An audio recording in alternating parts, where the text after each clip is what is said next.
All the major big tech players now, Google, Microsoft, Amazon, all striking nuclear deals. And what's so interesting about these deals is essentially they represent forward guidance for where they think demands are going to be for artificial intelligence in the years ahead. Let's break apart the deal that Microsoft is doing with Constellation Energy in 3 Mile Island. There are 2 towers at 3 Mile Island. One of the towers had a meltdown back in the late 70s, but the other tower is going to come back online here in about 4 years. It can generate about 900 megawatts of power. That can run 1 million GPUs, a cluster. These clusters are the things that these enormous models from OpenAI and Anthropic are trained on. The state of the art for cluster building today that the most advanced models are being built on are 100,000 GPUs in size. So Microsoft is telling us that in 4 years, they're going to need enough power to power 1 million GPUs. That means 10 times the number of GPUs in the next 4 years. So we are not done this CapEx build. So Jonathan, okay, if this is ends up being forward guidance in terms of demand, then are you saying that even at the values that some of these names are trading at right now, they're undervalued? Correct. Oh. I do not think Wall Street appreciates what is coming. We are really, this AI generation, I think, is going to be incredible. It is going to increase the supply of innovation dramatically in the years ahead. But there's really 2 steps to get there. The first step is the build and experimentation phase. And that's where we are right now.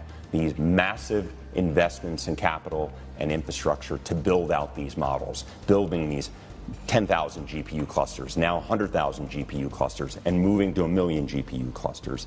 And that build and experimentation phase is going to go on for a while. But the very next thing, and we're starting to see it happen with names like a ServiceNow or a Microsoft with the adoption of Copilot, or GitLab, or companies like Canva, we're starting to see the application phase of generative AI come through. And the productivity gains and the revenue benefits for the tech industry are really impressive. And you're drawing a lot of parallels between what's happening now with AI and what happened with this thing, the iPhone, right? You need patience. It takes time. The apps have to catch up. That's right. It took 7 years to get the iPhone to in 50% of the households in the U.S. So that revolution was enormous, but it took time, right? So we are early in the generation and the opportunity for generative AI, but we are confident it is coming because we are already seeing evidence from corporates really increasing their experimentation with generative AI. We're starting to hear some of the largest corporates talking about the returns they're getting on this.